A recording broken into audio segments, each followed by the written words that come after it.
Muy buenas amigos de YouTube, estamos aquí con un nuevo video para este canal. El día de hoy les traigo la comparación anime-novela del capítulo número 10 de la quinta temporada de Date a Live. Así que sin nada más que decir, comencemos.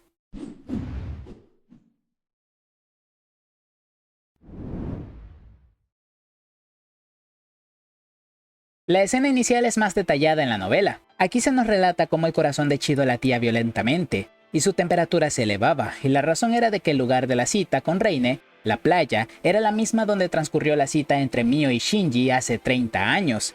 Elegir esta ubicación era más una espada de doble filo. La intención era sobreponer la figura de Shido sobre Shinji en el corazón de Reine, pero si fallaba y se daba cuenta de que había recuperado los recuerdos de Shinji, o peor, que había venido del futuro para cambiar los hechos, todo acabaría. Incluso en la reunión estratégica que se mantuvo con los espíritus el día anterior, el punto sobre el lugar de la cita fue el más discutido y con opiniones divididas, pero Shido insistió en que no había otro lugar indicado. Entonces, Reine volteó a ver a Shido. Shido casi entra en pánico, pero se controló. Reine preguntó qué era este lugar. Shido, controlándose de alguna manera y sin dejar ver una emoción inadecuada que levantara sospechas, dijo de que era un lugar que quería enseñarle a Reine. Reine, emocionada, respondió de que era muy hermoso, y al ver la respuesta positiva de Reine, Shido le propuso caminar un rato y ella aceptó. Mientras caminaban, tomados de la mano, Reine le preguntó a Shido por qué escogió este lugar. Shido respondió de que su instinto le dijo de que a Reine le gustaría mucho. Ante estas palabras, Reine dijo de que su instinto era muy agudo porque estaba en lo correcto, y mientras caminaban y conversaban, Reine se llenaba de preguntas. Sin duda había sido un día lleno de sorpresas, pero que Shido eligiera esta playa no era coincidencia. Tal vez los recuerdos de Shinji lo habían influenciado de alguna manera a nivel subconsciente, pero descartó las sospechas justificando de que ambos eran iguales en cuanto a personalidad, así que no debía de ser raro el resultado. Sin embargo, Reine detuvo sus pensamientos ahí. No era el momento indicado para hacerlo, y la caminata de ambos continuó mientras hablaban de temas triviales como el mar, la escuela, Kotori con exceso de trabajo, un producto de edición limitada de la tienda de la esquina, Shido prometió no morir en la batalla del día siguiente, etc. Hablar con Shido en esta playa hizo que Reine se sintiera muy cómoda, y así pronto llegó el atardecer, y decidieron sentarse para apreciarlo mejor. Entonces Reine llamó la atención de Shido, pero cuando él volteó, ella olvidó lo que iba a decir, y ambos sonrieron suavemente. El sonido de las olas, la suave brisa, pero sobre todo el calor de Shido que sentía de su mano, combinado con los latidos de su corazón, hicieron que Reine se sintiera en las nubes. Su cabeza se sentía ligera y sentía que era difícil mover sus extremidades, pero no era una sensación mala. Simplemente el calor de la mano de Shido era tan acogedor que sintió que su conciencia se desvanecía. Reine estaba quedándose dormida, y cuando ella fue consciente de eso, cayó en un profundo sueño. Una vez que Reine se quedó dormida, Kotori le dijo a Shido de que era raro de que Reine durmiera en público.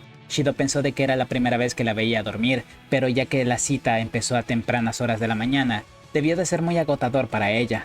Entonces Kotori le dijo a Shido de que era una pena. Finalmente había conseguido que Reina llegara al umbral adecuado de enamoramiento para sellarla, aunque podría aprovechar que Reina estaba dormida para sellarla. Sin embargo, Shido dijo de que no era correcto besar a una chica dormida. Y Kotori le dijo de que era como una bella durmiente y que las chicas también tenían fantasías como esas. Al poco tiempo, Shido sintió que Reina se movía ligeramente, parecía que estaba despertando, por lo que la saludó diciéndole buenos días. Y la conversación entre ambos es igual al anime, con la diferencia de que Reina empezó a tocar su cara para comprobar si había sudor o signos de miedo, ya que recordemos de que ella no podía dormir porque cada vez que lo hacía tenía pesadillas con Shinji muriendo, y eso hacía de que se despertara en sudor y presa del miedo. Entonces Shido le preguntó si pasaba algo, y Reine comenzó a reír. Tanto Shido como los tripulantes de Fraxinus se quedaron sorprendidos. Cuando Reine finalmente se calmó, le agradeció a Shido diciéndole de que hacía mucho tiempo que no podía dormir tan bien. Al parecer, sus hombros eran muy cómodos. Shido quedó hipnotizado. Si ya de por sí Reine era hermosa seria, verla hacer gestos adorables hacía que su belleza subiera más. Entonces Kotori le indicó a Shido de que era ahora o nunca para el sellado. Pero Shido pensó de que si era brusco podría ser contraproducente, así que decidió hablar con Reine y dejarle claras sus intenciones. Le preguntó si recordaba lo del baño al aire libre, y Reine dijo de que no se preocupara, ella guardaría el secreto de lo que pasó en el baño. Pero Shido dijo de que no era eso, aunque sí agradecería que lo hiciera. Pero él quería preguntarle si él podría ser su enamorado. Reine entonces no mostró rechazo ni aprobación, sino duda. Shido continuó, diciéndole de que no planeaba ser o reemplazar a su primer amor, y Reine mostraba indecisión. Entonces Shido la besó, y mientras se besaban sus corazones latían tan fuerte que podían escuchar el latido del otro. Pero lastimosamente, como se vio en el anime, todo esto solo sirvió para que Reine descubriera todo el plan. Desde la perspectiva de Shido podría decirse que mientras besaba a Reine, él no sentía la sensación de calor de los poderes del espíritu entrando en su cuerpo. Él sintió que se hizo la conexión, sin embargo no sintió que sellara el poder. Incluso Shido llegó a pensar de que, al ser él una creación de ella, no podría sellarla. Y fue mientras Shido buscaba una explicación que Reine retiró sus labios de los de él. En este punto tenemos un pequeño vistazo al pasado donde vemos como Mio, luego de la muerte de Shinji, lloraba desconsoladamente mientras pensaba que lo mejor hubiera sido morir junto a él. Pero lastimosamente su cuerpo era muy resistente, incluso ingerir venenos potentes no le hacían nada. Su cuerpo simplemente se negaba a caer, por lo que solo le quedaba vivir una larga vida en desesperación. Sin embargo, aún había una pequeña esperanza, la cual crecería en su vientre. Y esta esperanza esbozaba una pequeña sonrisa en el mar de lágrimas que rodaban por sus mejillas. Regresando al presente, la conversación que tienen Shido y Reine es diferente, y es que cuando Reine le revela que ya descubrió que Shido vio el futuro, este se aparta, lo que provoca que Reine dijera de que ahora él la odiaba, y que dolía ver cómo Shido la rechazaba. El tono con el que lo dijo parecía el de una novia discutiendo con su pareja y no el de un espíritu de gran poder. Shido entonces, para seguir el hilo de la conversación, le dijo de que no la odiaba, sino que todo lo contrario, quería abrazarla y besarla de nuevo. Esto lo decía en un tono de broma, pero a la vez expresaba lo que de verdad quería. Ante estas palabras, Reina respondió de que ella estaba enamorada de él. También se estaba aguantando las ganas de abrazarlo. De hecho, le gustaría de que él la felicitara por aguantar tanto tiempo. Shido le dijo entonces que siendo el caso podría olvidar todo, reconciliarse con todos, para vivir junto a los espíritus en paz. Seguramente sería divertido. Entonces Reine le dijo de que sin duda era una propuesta atractiva, pero lamentablemente Shinji era lo primero. Si no lo hubiera conocido a él primero, sin duda aceptaría. Entonces Reine se levantó lentamente y reafirmó sus sentimientos, diciéndole de que sí quería a todas las espíritus, pero Shinji era lo primero, él era todo para ella. Sin Shinji, ella no era nada. Y si sacrificara a todos era el precio, ella lo pagaría. Shido sabía de que ella no mentía. Gracias al futuro que experimentó, sabía hasta dónde podía llegar, por lo que sus palabras hicieron que Shido temblara, y a su vez empezó a pensar a toda velocidad qué podría hacer ahora. Todo lo que intentaría sería en vano. Ella literalmente podría negar o hacer realidad cualquier cosa, y ni siquiera podría usar la bala de Kurumi para intentarlo de nuevo, ya que Reina había visto sus recuerdos, y si lo intentara ella lo detendría. De pronto, una alarma proveniente de sus audífonos detuvo sus pensamientos. Kotori le advirtió de que Din se acercaba. Shido entonces miró el horizonte y aunque aún estaban muy lejos, logró distinguir la flota de Din. Reine, tomando de referencia los recuerdos de Shido del futuro, dijo de que se suponía de que la batalla sería al día siguiente, pero el Belcebú de Westcott debió de cambiar los planes de Din, así que para proteger a Shido podía teletransportarlo al refugio como lo hizo en el futuro. Pero pronto una bala salió desde las sombras en el suelo. Reine movió la cabeza para esquivarla y al mirar el suelo, una ráfaga de bala salió desde las sombras. Reine tuvo que saltar hacia atrás para esquivar. Shido tardó un segundo en procesar lo que acababa de pasar, pero cuando lo entendió supo de quién se trataba, y así Kurumi emergió desde las sombras. La conversación entre Kurumi y Reine es igual al anime, con la diferencia de que aunque parecía que Kurumi estaba haciendo bromas, se sentía el resentimiento y la ira por la persona que le desgració la vida.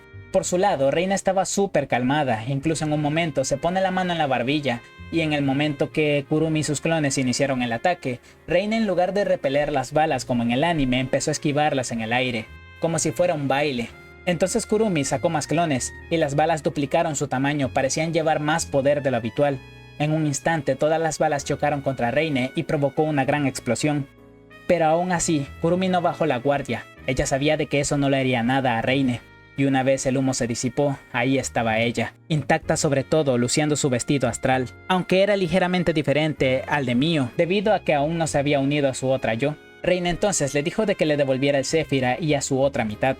Kurumi dijo de que se negaba mientras ella y sus clones daban un salto para alcanzar a Mio. Y así, otra ráfaga de balas comenzó, pero a diferencia de antes, ahora Reine había manifestado su vestido astral y no necesitaba esquivar, ya que ninguna bala podría atravesarla. En ese momento, Reina alzó la mano y llamó a su otra yo. De repente, Kurumi y sus clones gimieron de dolor, y un brazo blanco empezó a salir del pecho de la Kurumi original. Shido en el suelo solo podía apretar los dientes, viendo como todos sus esfuerzos eran en vano, y la historia se repetía. Pero en ese momento, Kurumi empezó a reír y Shido lo entendió. Kurumi no era tan imprudente para lanzarse al enemigo como si nada. Ella debía de tener algún plan, y tal y como se vio en el anime, Kurumi se disparó a sí misma para acto seguido desplomarse en el suelo una vez que Mio salió de su cuerpo. Mientras Shido y Mio hablaban, un dolor de cabeza lo invadió, pero esto no era ni recuerdos suyos ni de Shinji. Él pudo visualizar el brazo pequeño de una niña acariciando su vientre. Tristeza, desesperación, lamento, una pequeña esperanza.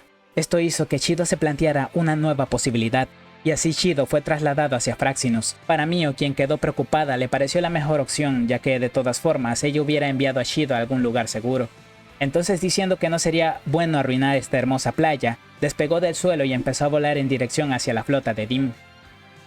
Mientras tanto, en la nave de Fraxinus, la tripulación veía cómo se acercaban las naves de Din. A Kotori le parecía algo cruel que esta vez Din no emitiera una alarma falsa de terremoto espacial. En el futuro que vio Shido, Din lo había hecho para evacuar a los civiles, despejando así el terreno para la batalla, y a su vez evitando que hubiera testigos. Sin embargo, que no lo hiciera solo dejaba la posibilidad que Din quería aprovechar la oportunidad de un ataque sorpresa a cualquier costo. A Kotori le irritaba que Din no cumpliera con la fecha establecida para la batalla, aunque obviamente no esperaba que Din cumpliera. Shido les había dicho de que en el futuro que presenció sí lo hizo, pero claro, para este punto tanto Shido como los espíritus habían hecho cosas diferentes. Por eso, Din también había tomado sus propias decisiones diferentes. Nia entonces dijo que aunque el Belcebú de Westcott no le dijera sobre el viaje de Shido desde el futuro, aún así podía decirle sobre las conversaciones y reuniones de Fraxinus del último día. Dim y Reine eran amenazas grandes y ahora ambos estaban presentes. La situación era grave. Kotori entonces dio la orden de recoger a Shido. Dentro de la nave principal de Dim, Westcott estaba muy relajado mientras escuchaba los informes de las demás naves. Ellen le preguntó un poco preocupada a Westcott si estaba bien, y respondió que todo iba de acuerdo al plan. Westcott sabía que Ratatosk había instalado artillería en los edificios de Ciudad Tengu, pero en la costa rodeada por bosque era imposible que tuvieran de esa artillería, y con una sonrisa empezó a dar sus órdenes para empezar el ataque.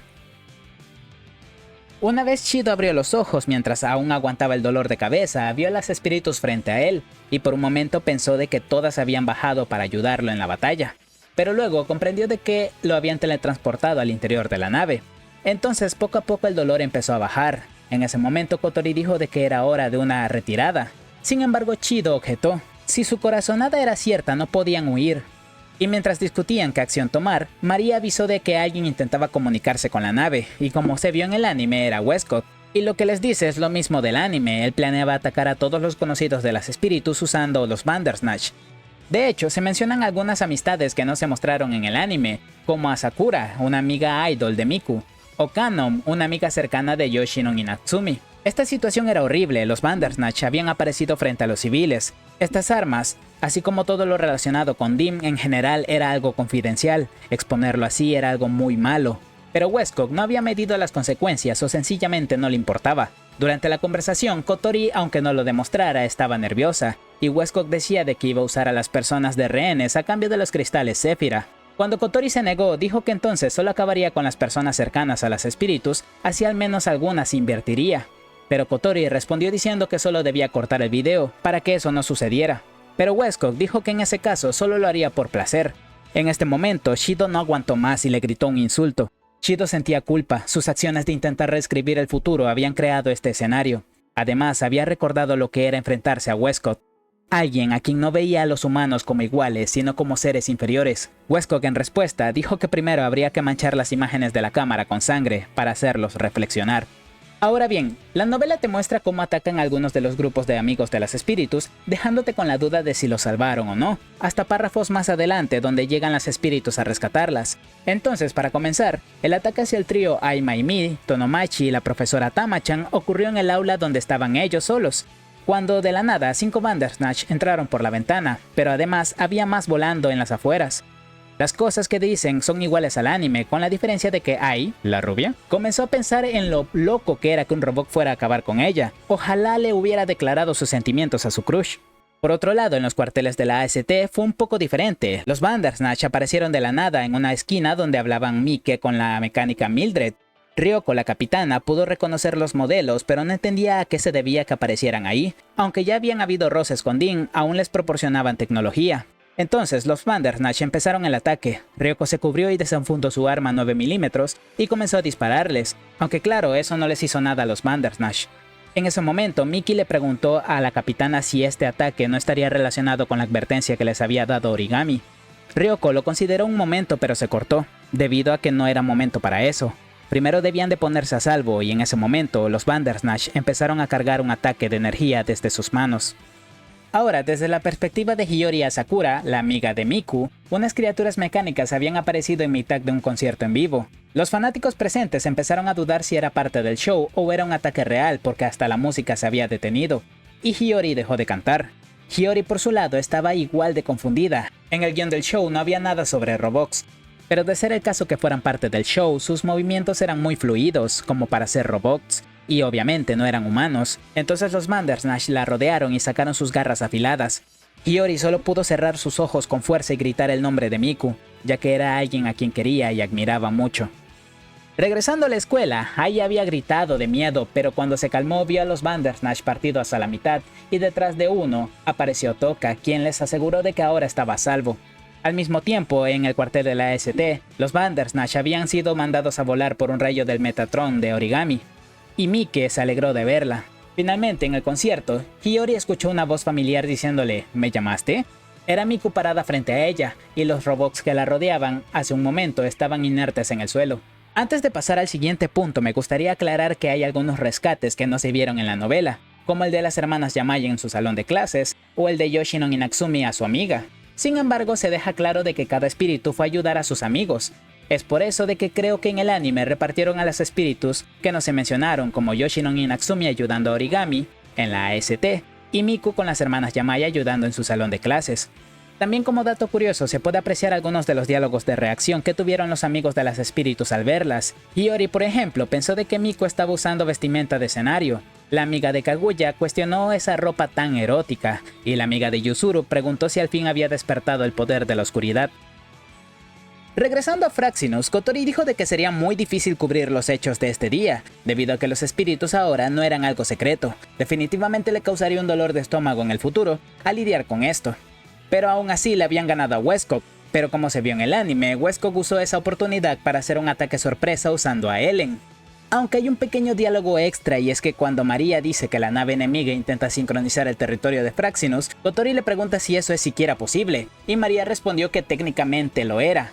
Si el enemigo poseía el suficiente poder analítico para comprender la composición del territorio tanto de los oponentes como el propio, lo era. Por otro lado, la razón por la que Shido siguió a Mana afuera de la nave es porque sabía de que ella sola no podría contra Ellen. Entonces, una vez saltó y salió de la nave, aterrizó en la parte externa de la misma, y comenzó a buscar a Mana con la mirada. Estaban a más de 15 kilómetros de altura, pero aún así no había viento ni temperaturas bajas, gracias al territorio que cubría la nave. Entonces, Shido encontró a Mana, pero el problema era que Ellen no estaba sola, tenía las Nivecol de refuerzos. Pero además de eso, también se presentaron Westcock y Artemisa. Él no esperaba de que los tres más fuertes de Dean estuvieran adelante de él, pero luego por el rabillo del ojo logró ver a lo lejos la flota de Dean, siendo destruida por Mio, y ahí lo entendió.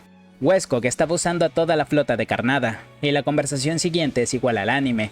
Pero lo importante aquí es que incluso Shido sabía de que era una batalla perdida, ya que aunque Mana era de las magas más fuertes y él mismo tenía varios ángeles a su disposición, sus rivales eran Ellen, la maga más fuerte, Artemisa, la segunda maga más fuerte, y Westcock, quien poseía a Belzebú y era un mago de sangre pura.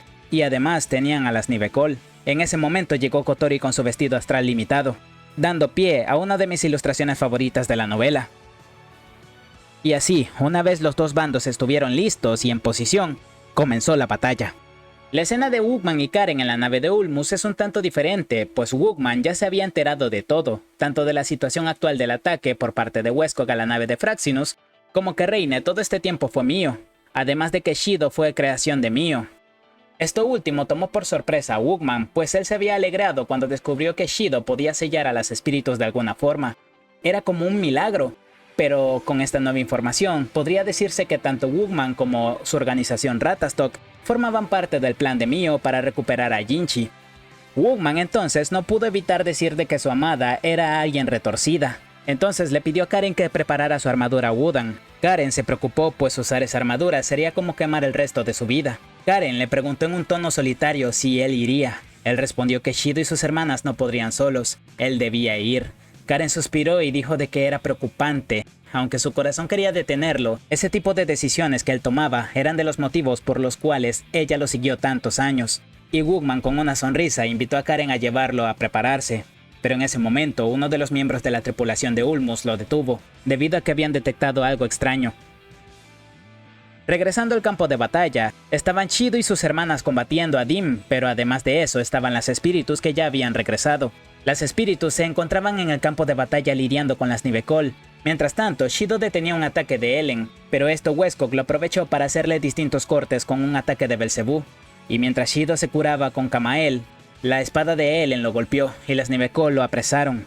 Kotori y Mana gritaron, pero las Nivecol eran tantas que ya no se podía ver nada. Westcock entonces lanzó su mano para indicarle a Ellen el momento en que lanzaría su ataque final, el cual le pondría fin a la vida de Shido. En esa situación, Shido no podía hacer más que pensar que era el fin. Mientras intentaba con todas sus fuerzas liberarse, pero justo en el último segundo, se escuchó una voz familiar que decía: esta vez tocaba regresar el favor. Y claro, era Kurumi junto a sus clones que se habían unido a la batalla. Y bueno, hasta aquí el video del día de hoy, espero que les haya gustado. Sé que estos videos no salen tan rápido como quisieran y como yo quisiera, pero bueno, estamos avanzando a paso lento pero seguro, así que sin nada más que decir. Recuerda suscribirte al canal, activar la campanita de notificaciones y dejarme un like. Nos vemos en la próxima. ¡Sayonara! これは